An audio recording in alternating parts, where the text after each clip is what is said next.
ബ്രോഡാഡി എന്ന സിനിമയിൽ ബാംഗ്ലൂർ ജോലി ചെയ്യുന്ന മകനെ അപ്പൻ അത്യാവശ്യമായിട്ട് വീട്ടിൽ വിളിച്ചു വരുത്താണ്. വീട്ടിൽ വന്നു കഴിയുമ്പോഴാണ് മകൻ അറിയുന്നത് അമ്മ പ്രഗ്നൻ്റാണ്. അവനത് അക്സെപ്റ്റ് ചെയ്യാൻ പറ്റുന്നില്ല. അപ്പൻ അമ്മയവൻ ഈ പ്രായത്തിൽ ഇത് എന്ന രീതിയിലൊക്കെ നോക്കുന്നുണ്ട്. പിറ്റേ ദിവസം ഇവർ മൂന്നുപേരും ഡോക്ടറിനെ കാണാൻ ആശുപത്രിയിലാണ്. ഡോക്ടർ സ്കാനിങ് റിപ്പോർട്ടൊക്കെ നോക്കിയിട്ട് പറയും അപ്പോൾ 2 മാസമായി, ഹാർട്ട് ബീറ്റൊക്കെ കാണാം കുഞ്ഞിൻ്റെ, എവറിത്തിങ് ലുക്സ് നോർമൽ. പ്രായത്തിൻ്റെതായ കോംപ്ലിക്കേഷൻസ് ഇല്ലെന്ന് പറയാൻ പറ്റില്ല, there is A risk factor. ഉടനെ മകൻ ഇടപെട്ടിട്ട് പറയും എങ്കിൽ വേണ്ട, റിസ്ക് ഉണ്ടെങ്കിൽ നമുക്കിത് വേണ്ട. ഡോക്ടർ പറഞ്ഞു അതിപ്പോൾ റോഡിലിറങ്ങിയ റിസ്ക് ഇല്ലേ, ഞാൻ പറഞ്ഞു വരുന്നത് കുറച്ച് ശ്രദ്ധിക്കണം, അത്രയേ ഉള്ളൂ. അപ്പോൾ വീണ്ടും മകൻ പറയും പക്ഷേ കോംപ്ലിക്കേഷൻസ് തന്നെയല്ല ഡോക്ടർ, അത് ഈ പ്രായത്തിൽ, അതുകൊണ്ട് നമുക്കിത് വേണ്ട. ഉടനെ അമ്മ മകനോട് പറയടാ നീ ഒന്ന് പുറത്തേക്ക് വന്നേ.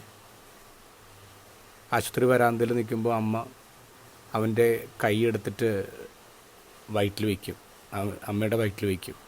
എന്നിട്ട് പറയും എടാ ഇതൊരു ജീവനാണ്, ഇതുപോലെ നീയും കിടന്നതായി വയറ്റിൽ 10 മാസം, എനിക്ക് കാണാൻ പറ്റില്ലെന്നേ ഉള്ളൂ, നിന്നെപ്പോലെ തന്നെ എനിക്കിതും.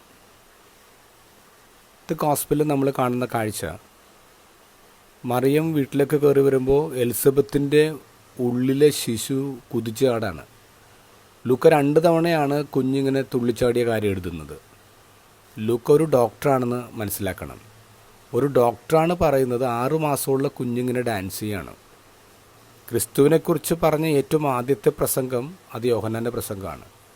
അത് നടത്തുന്നത് ഒരു ഉദരത്തിലാണ്. അപ്പോൾ വൂമ്പ് ഒരു പ്രസംഗപീഠമായിട്ട് മാറുകയാണ്.